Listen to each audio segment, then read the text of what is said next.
Doctor అంటేనే ప్రజల్లో ఉండేటోళ్ళు, ప్రజలకి సర్వీస్ చేసేటోళ్ళు. మరి ఇట్లాంటి డాక్టర్ గారు ఈ వార్డులో నిల్చున్నారంటే ప్రజలందరూ కూడా ఎంతో సంతోషిస్తున్నారు. డాక్టర్ గారిని గెలిపించుకుంటామని చెప్పి ఎప్పుడు ఇంట్లో అటువైపు నిల్చున్న వ్యక్తి అంటే 40 ఏళ్ల నుంచి వాళ్ళ ఇంట్లో ఏదో ఒక పదవి ఉండనే ఉంటుంది. అవతల పార్టీ తరఫున నిల్చున్న వాళ్ళకి ఎప్పుడు ఒకళ్ళకే కాదు, డాక్టర్ గారికి ఈసారి అవకాశం ఇచ్చి బంపర్ మెజారిటీ తోటి డాక్టర్ గారిని గెలిపించుకుంటామని ఇక్కడ ప్రజలందరూ కూడా నిర్ణయించుకున్నారు. డాక్టర్ గారు ఇక్కడ జెండా ఎగరేయబోతున్నారు, కాంగ్రెస్ జెండా. పండగ వాతావరణం లెక్క ఉంది. అదేదో గెలిచినాక విజయోత్సవ ర్యాలీకి వస్తే ఎట్లయితే ఉందో డాక్టర్ గారి గెలుపు ఆల్రెడీ ఖాయమైంది. ఇక్కడ 11వ వార్డులో కాంగ్రెస్ జెండా ఎగరేయబోతున్నాం, అందులో ఎటువంటి అనుమానం లేదు.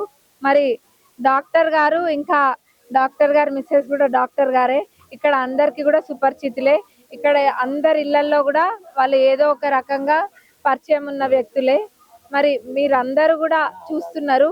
ఎవరైనా అంటే ఒక ఆనందంతో ముందుకొచ్చి మేము వేస్తాము, వేరే వాళ్ళతో వేపిస్తామని కూడా చెప్తున్నారు.